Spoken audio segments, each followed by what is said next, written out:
एक लड़की भले ही शादी कर अपने ससुराल चली जाए, पर उससे अपना मायका कभी नहीं छूटता, खास करके अपना भाई।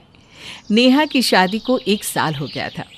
एक रोज वो अपने भाई को फोन करके कहती है, ऐसा कौन सा काम कर रहा है तू कि तुझे छुट्टी नहीं मिलती? देख, इस बार अगर तू नहीं आया ना राखी पर, तो समझ लेना तेरी बहन तुझसे कभी दोबारा बात नहीं करेगी। यहाँ भी नमक कम है भाई साहब।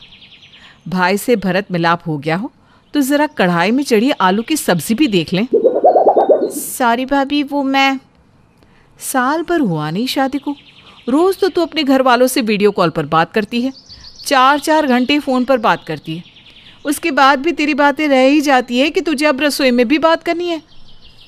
ये कहकर बड़बड़ाती हुई सीमा हॉल में चली जाती है और आटा गूंथती हुई अपनी सास से कहती है, 2 महीने पहले ही तो पूरे 1 हफ्ते अपने मायके रहकर आई हैं, अब फिर से इसे अपना भाई याद आ रहा है। हमारे मायके से तो कभी कोई नहीं आया और यहाँ लोग अपने मायके से अपने भाई भतीजों को बुला रहे। नमक कम है भाई साहब।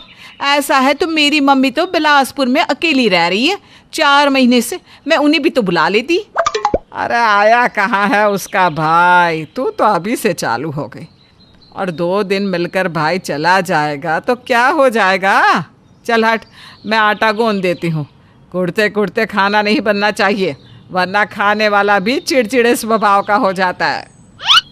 हाँ भाभी, आप ना बेकार में ही परेशान होने लग जाती हो। कौन सा सौरभ को छुट्टी मिल ही जाती है। 1 साल से भाभी उसे बुला रही है, आज तक आया है क्या वो तो आजकल आपका बहुत ही घनिष्ठ मित्र बन गया है दी। आपकी हर फोटो पर नाइस पिक लिखता है, देखा है मैंने। आप तो उसके आने से खुशी होंगी। नमक कम है भाई साहब। कहीं ये नंदिनी दी सौरभ के झांसे में आ गई तो ननद भाभी एक हो जाएंगी और सब मिलकर मुझे ही अलग कर देंगी। सौरभ को तो इस घर में आने ही नहीं दूंगी मैं। बेचारी सीमा मन ही मन ये कह रही होती है कि दरवाजे से दीदी दीदी कहता हुआ सौरभ सीधा अंदर आ जाता है।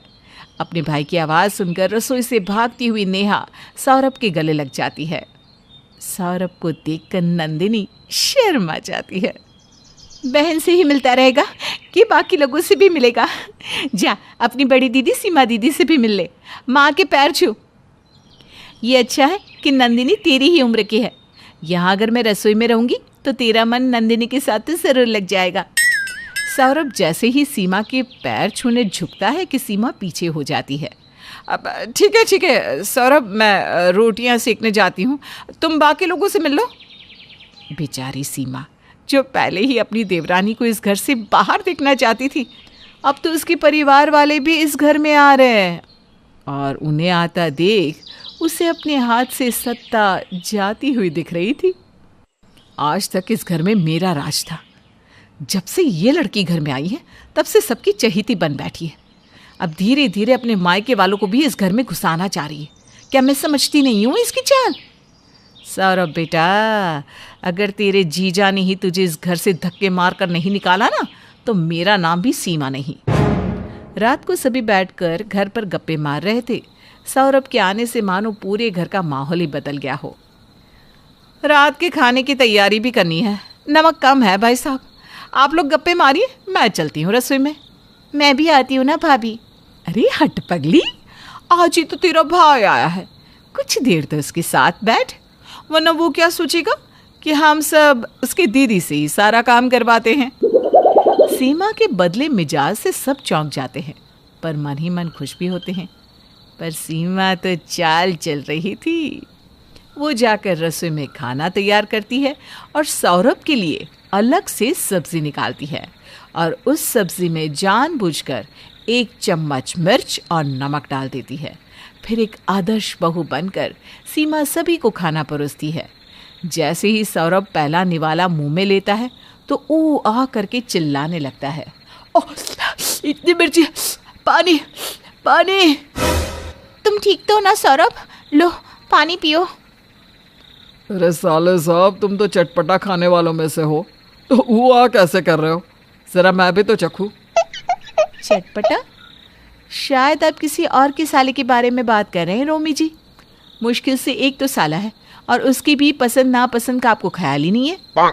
मैंने भाभी को खास बताया था कि सौरभ ज़रा भी तीखा नहीं खा पाता, ऊपर से बेचारे के मुंह में छाले हो रखे हैं। उसके बाद भी आपको याद नहीं रहा भाभी? मम्मी क्या सोचेंगी कि मैं कैसी बहन हूँ, एक दिन भी अपने भाई का ख्याल नहीं रख पाई। रोमी खाने को चखता है तो उसे सब कुछ बराबर लगता है, क्योंकि तीखा खाना तो बस सौरभ के लिए बना था। मौके का फ़ायदा उठाती हुई सीमा फूट फूट कर रोने लगती है। नमक कम है भाई साहब, लगता है मुझसे गलती हो गई, खाना बनाने में मिर्च ज़्यादा पड़ गई है, सौरभ मुझे माफ़ कर दे। आप माफ़ी मत मांगिए भाभी, खाना तो बिल्कुल परफेक्ट है। साले साहब, आप इतना ऊँ क्यों कर रहे हैं? कहीं कोई और बात तो नहीं? नहीं जीजा जी, सब्जी इतनी तीखी है, मैं क्या बताऊँ, और नमक। नहीं सौरभ, मैंने भी टेस्ट की सब्जी, ठीक ही लगता है। शायद तुम्हारे मुंह का स्वाद बिगड़ा हुआ होगा। तुम पानी पियो, मैं तुम्हारे लिए कुछ और बना लाती हूँ। नंदिनी के साथ सौरभ और नेहा रसोई में चले जाते हैं। आज तक मेरे हाथ से खाना बनाते वक्त ऐसी भूल कभी नहीं हुई। कितनी बड़ी भूल हो गई मुझसे। लगता है मेरे हाथ का स्वाद ही चला गया है। बिन बात की कितनी खरी खोटी सुना गई नेहा मुझे। आज तक जब मैं भारी गर्मी में खाना बनाती थी तो किसी ने दो अच्छे बोल नहीं कहे, और आज एक गलती पर नमक कम है भाई साहब। क्या भाभी, आप भी ना, आज तक हम आपके ही हाथ का बना खाना खाते आ रहे हैं, हम कुछ नहीं भूले हैं भाभी। और साले साहब और नेहा की बातों को आप इग्नोर कीजिए, मैं नेहा से रात में बात करता हूँ। ये थी शुरुआत साले और जीजा के बीच मनभेद की, और अब सौरभ के बाद इस झांसे में फंसने का नंबर था नेहा का। रात को 1 बजे अपने कमरे से निकलकर सीमा रसोई में जाती है, जहाँ पहले से ही नंदिनी उसका इंतजार कर रही थी। वाह भाभी, इसे कहते हैं चाल। पर जब कोई कांड करती हो ना आप, तो मुझे भी बता दिया करो।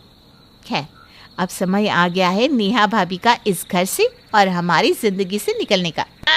कॉलेज में मेरी फर्स्ट प्लेस लेने वाली नेहा ने क्या सोचा कि मेरी भाभी बनने के बाद वो मेरे घर में भी फर्स्ट प्लेस ले लेगी? नो वे। कहते हैं ना, जो दिखता है वो होता नहीं, और जो होता है वो कहाँ दिखता है। सौरभ की सबसे करीबी दोस्त दिख रही नंदिनी असल में इस सारे षड्यंत्र में शामिल थी, और ये सब भी उसके प्लान का ही हिस्सा था। रात को 1 बजे अपने कमरे से निकलकर सीमा रसोई में जाती है, जहाँ पहले से ही नंदिनी उसका इंतजार कर रही थी।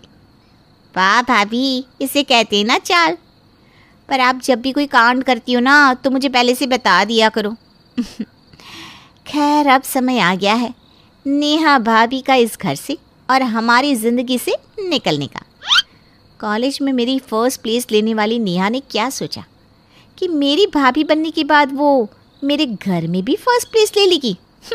नो वे। मेरे हुक्म का इक्का तो तू ही है। कहते हैं ना, रावण का राज्य बिना विभीषण के जाना संभव नहीं था। तुम मुझे बस बताती रहना कि सौरभ के मन में क्या है, और हो सके तो दोनों भाई बहन को एक दूसरे के खिलाफ करके भड़का दे, और फिर सभी के सामने सारी चीज़ का इल्ज़ाम नेहा पर मर देना। तेरा भी बदला पूरा हो जाएगा और मेरा काम भी हो जाएगा। अभी तो मैंने पत्ते खोले भी नहीं है भाभी। देखती जाओ कल क्या होता है। अगली सुबह नंदिनी जैसे ही अपने कमरे के पास से सौरभ को गुजरता देखती है तो अपना पेट पकड़कर कराहने लगती है। नंदिनी की आवाज़ सुनकर सौरभ फौरन उसके कमरे में जाता है। तुम ठीक तो हो ना नंदिनी? डॉक्टर के पास चले क्या? तुमने किसी को बताया? मैं दीदी को बताऊं? हाँ, मैंने भाभी को बताया था, उन्होंने ही मुझे दवाई दी है, बस मैं दवाई ही लेने जा रही थी। सौरभ की नज़र जैसे ही उन दवाइयों पर पड़ती है, वो नंदिनी के हाथ से दवाइयाँ छीन लेता है। ये क्या हरकत हुई सौरभ? ये दवाई नींद की है। दीदी ने तुम्हें पेट दर्द के लिए नींद की दवाई दे दी? क्यों? जबकि उन्हें दवाइयों की अच्छी नॉलेज है। गलती से दे दी होगी। रुको, मैं तुम्हारे लिए दूसरी दवाई लेकर आता हूँ। नहीं सौरभ, मैं ठीक हूँ। मुझे लगता है कि भाभी को ठीक नहीं लगता कि तुम कभी भी मेरे कमरे में आ जाते हो। आज सुबह मैं तुम्हें ही ढूंढ रही थी, पर भाभी ने खुद ही मुझे दवाइयाँ दे दी। मुझे कुछ ठीक नहीं लगा, इसलिए प्लीज़ अब इस बात को आगे मत चलाना। ये दीदी भी ना, न जाने न अचानक क्या हो जाता है। तुम प्लीज़ इसके बारे में किसी से बात मत करना, वरना बेकार में भैया को पता चल जाएगा और सारी बात मुझ पर आ जाएगी। तुम टेंशन मत लो नंदिनी, मैं किसी से कुछ नहीं कहूँगा। बस बुरा तो इस बात का लग रहा है कि इस ज़माने की होकर भी दीदी के मन में ये सब कैसे आ सकता है। दोपहर के वक्त जब सभी सो रहे थे, सीमा चुपके से अपनी सास के कमरे में जाती है और उनके तकिए के नीचे से उनकी तिजोरी की चाबी चुरा लेती है। अब खानदानी हार जाएगा सौरभ के कमरे में और सौरभ होगा इस घर से बाहर। नमक कम है भाई साहब। सीमा अपनी सास की तिजोरी से खानदानी हार को चुराकर सौरभ के कमरे में रख देती है। शाम को जब सभी चाय पी रहे थे, मैंने एक जगह तेरी शादी की बात चलाई थी नंदिनी, कल ना वो लोग तुझे देखने आएंगे। बड़ा अच्छा परिवार है, रईसों में गिनती की जाती है उनकी, तो अच्छी तरह से तैयार होना, ये रिश्ता कटना नहीं चाहिए। अच्छा क्या पहनना है सब कुछ अभी से फाइनल कर लेना। मम्मी मुझे अपना वो खानदानी हार दे दो ना, कल मैं साड़ी के साथ उसे ही पहन लूँगी। आज से तो तुम देती नहीं हो। बाकी सब भी तो देखी कि नंदिनी किसी से कम नहीं है। माहेश्वरी अपने कमरे में जाती है और तिजोरी खोलती है, पर वहाँ पर हार नहीं था। वो घबराती हुई पसीने से लथपथ बाहर आती है। हार, हमारा खानदानी हार अपनी जगह पर नहीं है। ऐसा कैसे हो सकता है? नेहा, आखिरी बार मैंने तुझे दिया था ना हार, तब तो था हार। मेरे सामने ही मम्मी जी, आपने उस हार को तिजोरी में रखा था। तो कहाँ गया हार? मेरी किस्मत ही खराब है। कल जब मुझे उस हार की ज़रूरत है तो आज हार चोरी हो गया। मुझे पता है भाभी कि आप दोनों को वो हार बहुत पसंद है, मैं उसे दहेज में थोड़ी ना ले जाती। कल बस आधे घंटे की तो बात थी, किसी को मेरी खुशी बर्दाश्त ही नहीं इस घर में। तभी वहाँ रोमी आ जाता है। ये सब क्या चल रहा है? नंदिनी, तुम्हारा भाई अभी जिंदा है, तुम्हें रोने की कोई ज़रूरत नहीं है। आज तक हमारे घर से कभी कुछ भी चोरी नहीं हुआ। यही होगा हार, सब मिलकर ढूंढते हैं, मिल जाएगा। सभी मिलकर इधर उधर पूरे घर में हार ढूंढना शुरू करते हैं और जैसे ही रोमी सौरभ के कमरे में पहुंचता है, उसे वहाँ वो हार मिल जाता है। साले साहब, अब आप हार भी पहनने लग गए हैं? हाँ नेहा, फिर ये मत कहना कि मैं अपने इकलौते साले की पसंद और नापसंद को नहीं जानता। मुझे नहीं पता जीजा जी, ये हार मेरे कमरे में कहाँ से आया। और दीदी देख रही हो ना, जीजा जी डायरेक्टली मुझे चोर कहना चाह रहे हैं, इसीलिए मुझे बुलाया था क्या? पता नहीं मैं क्यों आया इस घर में। धीरे धीरे बात इतनी बढ़ जाती है कि हाथापाई तक आ जाती है और इस सब को रोकने के लिए अपने पति और भाई के बीच जाकर नेहा कहती है, मैंने लिया था हार, मैंने की है ये चोरी क्योंकि मुझे ये हार पसंद था, और मैं ऐसा नहीं करती तो सीमा भाभी इस हार को भी ले लेती, जैसे इस घर का आधे से भी ज़्यादा हिस्सा उन्होंने ले लिया है। वाह नेहा वाह, मैंने तुम्हें क्या समझा था और तुम क्या निकली। चली जाओ मेरे घर से अपने भाई को लेकर। मेरे भैया दूसरे शहर में रहते हैं, इसका मतलब ये नहीं कि भाभी अकेली है, उनके लिए उनका देवर जिंदा है। नेहा कुछ नहीं कहती और अपना सामान बांधकर अपने भाई के साथ उस घर को छोड़कर निकलने जाती है। तब माहेश्वरी कहती है, हो गया प्लान सफल ननद भाभी का। तभी दरवाजे से नेहा और सौरभ के साथ घर का बड़ा बेटा गौतम आता है। तुम दोनों को क्या लगा कि घर में मेरे पीठ पीछे तुम दोनों ये साजिश करती रहोगी और मुझे पता भी नहीं चलेगा? जब तुम मेरे कमरे में आई थी ना, मैंने तभी तुम्हें मेरी तिजोरी से हार चुराते हुए देख लिया था सीमा। कल रात जब मैं पानी लेने हॉल में आई तो तुम दोनों की गुटरगू भी मैंने सुन ली थी। मैं तो बस देखना चाहती थी कि मेरी बेटी और बहू कितना गिर सकती है, और देखो। क्या समझा था सीमा मैंने तुझे, और तू क्या निकली? दूसरे शहर में मैं क्यों जाता हूँ? तेरे लिए ना। जो पैसे आएंगे वो तेरे ही तो काम आएंगे, मेरे खर्चे ही कितने हैं। पर तेरा मन नहीं भरा। भाभी तो माँ समान होती है, पर तुझे तो अपनी देवरानी ही नहीं भाई, इसीलिए ही शायद भगवान ने तेरी कोख सुनी रखी। शर्म नहीं आती तुम दोनों को? इस सब का इल्ज़ाम बेचारे सौरभ पर लगा दिया। अरे इस सब की सूत्रधार तो हमारी खुद की बेटी ही है। तू तो अपने मायके में आग लगाने से नहीं चुकी, तो ससुराल को तो राख कर देगी बेटी। जिस घर में तेरे जैसी बेटी हो, उस घर में मंथरा की ज़रूरत ही क्या होगी?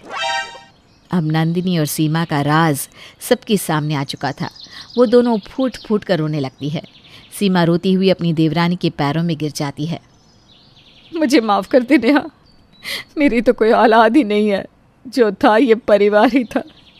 तेरे आने के बाद जब वो प्यार भी बंटने लगा तो मुझे बर्दाश्त नहीं हुआ। पर मैं माफ़ी नहीं मांगूंगी मम्मी।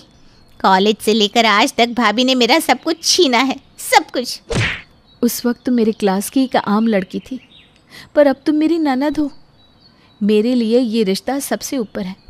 तुम एक बार मुझ पर विश्वास करके तो देखती नंदिनी। सभी एक साथ बैठो और इस बारे में बात करो। परिवार में मतभेद होना तो चलता है, पर मन भेद नहीं। इतनी बड़ी बात नहीं हुई है, बात को बढ़ाओ मत। इस बात पर यही मिट्टी डालो और ख़त्म करो। नमक ज़्यादा हो गया भाई साहब। माहेश्वरी की बुद्धिमत्ता के कारण बात ज़्यादा बिगड़ने से पहले ही संभल जाती है और धीरे धीरे सब कुछ पहले की तरह हो जाता है। सुनंदा अपने इकलौते बेटे राजा की शादी बड़े धूमधाम से करवाकर अपने घर में अपनी बहू का गृह प्रवेश करवाती है। और करवाए भी क्यों ना, आखिर इसकी प्यारी और इकलौती बहू जो थी नीलम। सुनंदा अपनी बहू का गृह प्रवेश करवाने के बाद नीलम के पास जाती है और उससे कहती है, देखो बहू, कल तुम्हारी मुंह दिखाई है तो मेरी बात ध्यान से सुनना। जैसे खाने में बिना नमक के स्वाद नहीं आता, वैसे ही बहू की सुंदरता बिना श्रृंगार के नजर नहीं आती। माँ जी मैं कुछ समझी नहीं। थोड़ी देर बाद नीलम की ननद अंजना वहाँ आती है और अपनी भाभी से कहती है, अरे भाभी, माँ के कहने का मतलब है कि कल आपकी मुंह दिखाई है और दुल्हन तभी सुंदर दिखती है जब उसका श्रृंगार काफी सुंदर हो। तो आप ना अच्छे से सज धज कर अपनी मुंह दिखाई करवाना। ठीक है माँ जी, जैसा आप चाहें। अगले दिन नीलम की मुंह दिखाई होती है और सुनंदा के सभी रिश्तेदार, सहेली, पड़ोसी उसकी बहू को देखने के लिए आते हैं। सभी लोग सुनंदा की बहू नीलम को देखकर उसकी खूब तारीफ करते हैं और अपने घर चले जाते हैं। ऐसे ही अब शाम हो जाती है। शाम को सुनंदा फिर नीलम के कमरे में आती है और कहती है, अरे नीलम बहू, आज तो तुम्हारी मुंह दिखाई थी और तुमने श्रृंगार भी काफी अच्छा किया था। वैसे तो ये बोलने में कोई खराबी नहीं कि आज तुम चांद का टुकड़ा लग रही थी, पर फिर भी आज मेरी बहू होने के हिसाब से तुम में थोड़ा नमक कम था। ये कहकर सास कमरे से बाहर जाती है और ननद कमरे में आती है। क्या हुआ भाभी, लगता है माँ की बातों से कंफ्यूज हो। हाँ, थोड़ा सा। समझ सकती हूँ। माँ के बोलने का मतलब था कि उन्हें आज आपके तैयार होने में कुछ कमी लगी, और मुझे पता है कि वो मेकअप की बात कर रही थी। अच्छा ठीक है, अगली बार से मैं ध्यान रखूंगी। अब अंजना वहाँ से चली जाती है। अगली सुबह नीलम खाना बनाने के लिए रसोई में जाती है और सबके लिए खाना बनाती है। सब खाना खा ही रहे होते हैं कि सुनंदा अपनी बहू से कहती है, बहू, खाना तो बहुत स्वादिष्ट है, पर ये थोड़ा और स्वादिष्ट बन जाता अगर इसमें मसाले बराबर डाले होते। बहू, मसाले थोड़े कम है और खाने का स्वाद तो उन्हीं से होता है। अरे माँ, इतना अच्छा खाना तो बनाया है भाभी ने, फिर भी आप उनके खाने की बुराई कर रही हो। अंजना बेटा, तुझे तो पता ही है मुझे मसालेदार खाना पसंद है। अंजना अपनी भाभी नीलम से कहती है, अरे भाभी, आप ना माँ की बातों पर ध्यान मत दीजिएगा, उनकी तो आदत ही है बोलने की। ये कहकर वो सब लोग खाना खाकर अपने अपने कमरे में सोने के लिए चले जाते हैं। और अब ऐसे ही कुछ दिन और बीत जाते हैं। एक दिन नीलम अपने घर में साफ सफाई का काम कर रही होती है कि उसकी सास सुनंदा नीलम से कहती है, अरे बहू, उधर देखो, उधर किनारे पर गंदगी है। कहाँ है माँ जी? अरे बहू, मैं दिखा तो रही हूँ तुझे, तो देख तो सही। तू ना कभी भी एक काम सही से नहीं कर सकती, हर काम में कोई ना कोई कमी छोड़ ही देती है। तभी तो मैं बोलती हूँ कि बहू में नमक कम है। ये कहकर सुनंदा अपनी बहू के साथ अपनी ही बातों पर ठहाके मार कर हंसने लगती है, क्योंकि अब नीलम को अपनी सास की आदतों का पता चल चुका था और वो ये जान चुकी थी कि सुनंदा को खुश कर पाना बहुत मुश्किल है। इसलिए इससे तो अच्छा यही होगा कि वो अपनी सास की हाँ में हाँ कर दे और सुनंदा की तकिया कलाम बहू में नमक कम है के साथ रहने की आदत डाल ले। फिर क्या था, अब नीलम को भी इन सब चीज की आदत पड़ चुकी। देखते देखते कुछ साल गुजर जाते हैं। एक दिन अंजना को देखने लड़के वाले आते हैं और उनके सामने सुनंदा अपनी बहू से कहती है, अरे बहू, हमारे मेहमानों को और कितना इंतजार करना पड़ेगा तुम्हारे हाथ के खाने के लिए। जी माँ जी, बस अभी लाती हूँ। ये कहते ही नीलम मेहमानों के सामने खाना परोस देती है। सब खाना शुरू करते हैं। तब अपनी बहू से सुनंदा कहती है, अरे बहू। इतना सुनते ही नीलम अपनी सास के सामने अलग अलग मसाले और नमक लाकर रख देती है और वहां से चली जाती है। जिसके बाद सुनंदा मेहमानों से कहती है, मेरी बहू सर्वगुण संपन्न है, उसके अंदर सभी गुण है, उसने इस घर को बहुत अच्छे से संभाल रखा है। वो सब बात कर ही रहे होते हैं कि इतने में नीलम वहां कुछ और पकवान लेकर आती है और नीलम को देखकर सुनंदा अपने मेहमानों से कहती है, मेरी बहू खाना तो बहुत अच्छा बनाती है, पर गलतियां बहुत करती है। जैसे बिना नमक के खाने में स्वाद नहीं आता, ठीक वैसे ही जब तक मैं अपनी बहू की किसी काम में मदद ना कर दूं, तब तक वो काम सही से हो ही नहीं पाता। ये सुनकर बेचारी नीलम उदास हो जाती है और फिर से किचन में जाकर काम करने लगती है। नीलम के जाने के बाद एक बार फिर सुनंदा मेहमानों से कहती है, बहू के सामने उसकी तारीफ करना अच्छा नहीं है, इसलिए मैंने ऐसा बोला है। जी हाँ, वो तो बिल्कुल सही है, पर हमारी अंजना भी कम थोड़ी ना है। हाँ, वो बात तो है। आखिर अंजना बेटी किसकी है? अंजना को लड़के वाले पसंद करके चले जाते हैं और अगले महीने अंजना की शादी की तारीख डल जाती है। देखते ही देखते 1 महीना भी बड़ी जल्दी बीत जाता है और अब अंजना की शादी का दिन करीब आ जाता है। अंजना की हल्दी वाले दिन सभी लोग खाना खा रहे होते हैं कि तभी नीलम अपने हाथों में फूलों की माला की थाल लेकर आ रही होती है।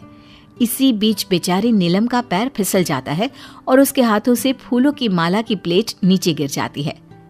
तभी उन सभी मेहमानों में से एक औरत बोल पड़ती है, अरे नीलम बेटी, तुम्हारी सास तुम्हें बिल्कुल सही बोलती है। बहू में नमक कम है, साथ साथ तुम्हारा दिमाग भी कम है।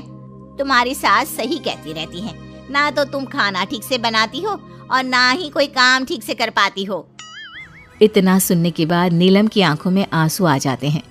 नीलम को रोता हुआ देखकर उसकी सास सुनंदा को जरा भी अच्छा नहीं लगता और उस औरत से कहती है, ये मेरी बहू है, इसको बोलने का अधिकार भी मेरा है। अरे तुम होती कौन हो इसको कुछ कहने वाली? अरे बहन, मैं तो आपकी बहू की वही गलतियां बता रही थी जो आपने मुझे गिनाई थी। मुझे मेरी बहू की गलतियां मत बताओ, मेरी बहू सर्वगुण संपन्न है। सुनंदा को अपनी तरफ से बोलता हुआ देख नीलम को खूब अच्छा लगता है। वो अपनी सास से कहती है, माँ जी, आज आप पहली बार मेरी साइड ले रही हैं। मुझे पता था आप मुझे बहुत प्यार करती हो, आप मेरी आंखों में आंसू नहीं देख सकती, और आज ये देखकर मुझे बहुत अच्छा लग रहा है। अपनी बहू को रोता हुआ देखकर सुनंदा की आंखों में भी आंसू आ जाते हैं। अरे बहू, मैं तो गलतियां इसलिए निकालती थी जिससे तुम मेहनत करना ना छोड़े, लेकिन ये ना समझ पाई कि उस सब के चलते मैं लोगों के बीच तेरी छवि बिगाड़ रही हूँ। बाकी मैंने तुझे कभी अपनी बहू समझा ही नहीं, तू तो मेरी सबसे लाडली बेटी है। ये बात सुनकर नीलम के चेहरे पर खुशी आ जाती है और नीलम अपनी सास के गले लग जाती है। उसको गले लगता हुआ देख सुनंदा नीलम से कहती है, बहू में नमक कम है, पर जैसी भी है मेरी बहू लाखों में एक है। इसके बाद सभी लोग अंजना की हल्दी को खूब एंजॉय करते हैं और बहुत जल्द अंजना की शादी हो जाती है। अब नीलम भी अपनी सास और उनके तकिया कलाम नमक कम है के साथ खुशी खुशी रहने लगती है।